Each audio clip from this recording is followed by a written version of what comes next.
I just wonder if that could be connected with the fact that for the first time in our history, all our principal speakers are ladies. And let it be stated loud and clear that FoMA welcomes women members, women committee members, and women speakers. We are not a bunch of superannuated misogynists. Apart from our speakers, whom I shall be introducing in due course, I should like to extend a warm welcome to a number of other ladies who are not mentioned in your program. First of all, Maria Half, I think, is here.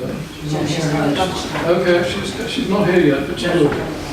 Maria is our newly appointed administrative and financial assistant, whose name appears at the bottom of most of the emails.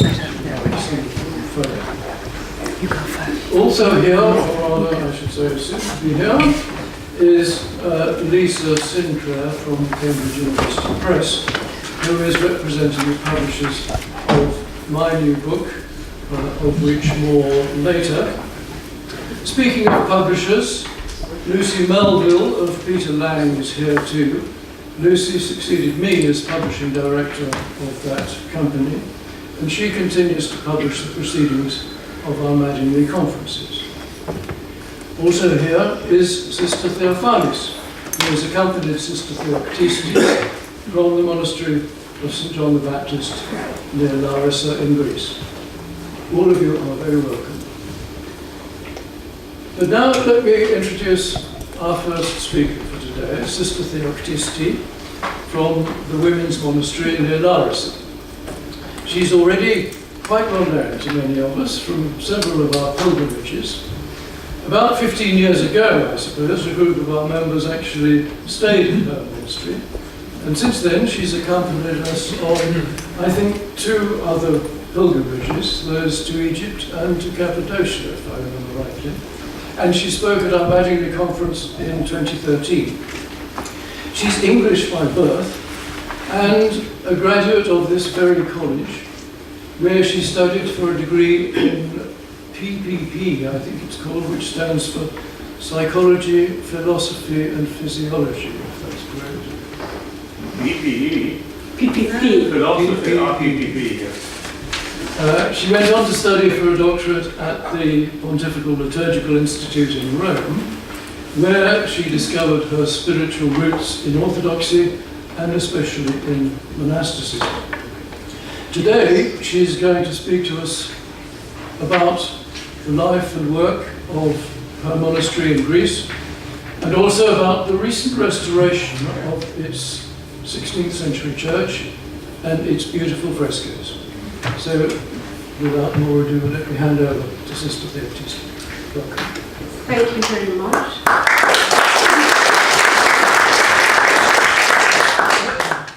I would like to extend our warm greetings to your eminence and to all of you, from our Bishop Ignatius from Volos, and also from our Hieronyssa Theodekti.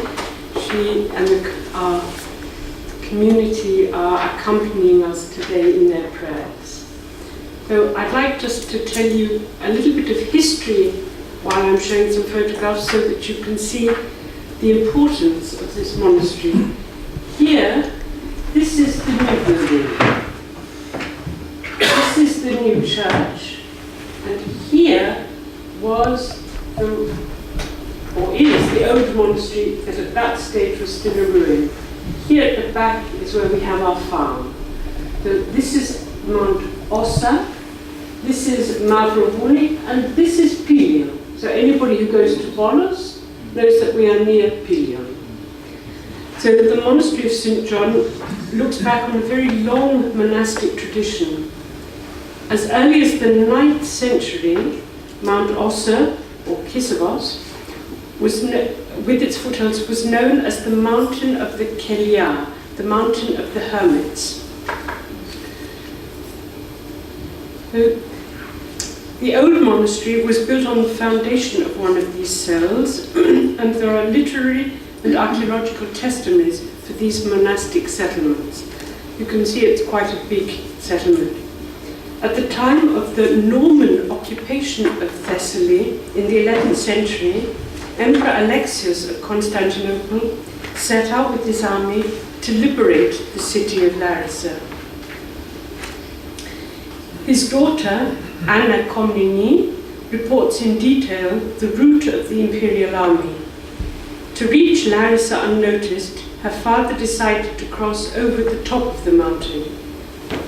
So it is in this context that she uses the name the Mountain of the Kelia. In the 11th century, we have the earliest mention of a monastic life in this area. A few years later, we encounter the writings of the monk Saint Christodulus, about 1088. Here we find the commission of Emperor Alexius to collect the monks of the Mountain of the Kelia to a communal life. His monastic order, however, is rejected as too strict by the monks. And Christodulus moved on to Patmos, where he founds the monastery of St. John the Theologian, the monastery of our bishop. Another written testimony to the Mountain of the Cells are the pilgrim accounts of the lives of the saints. This I just show now is the top view of the old monastery, where this is the restored church, and here we want to restore the cells, but we'll have some more photographs of that. The Mountain of Cells is mentioned in the lives of Saint Simeon and Saint Theodorus, who came after 867 from Mount Athos to southern Greece on the Peloponnese and founded the monastery of Megalis Pelea.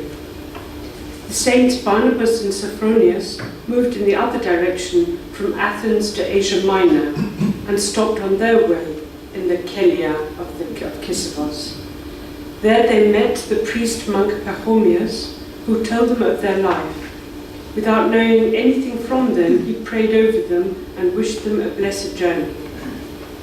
Saint Athanasius of Antioch, in the 12th century, speaks of an overwhelming number of monks. We know from the work that we're doing on the monastery now that the monks had something like over 1,000 sheep and goats, and it was a huge complex.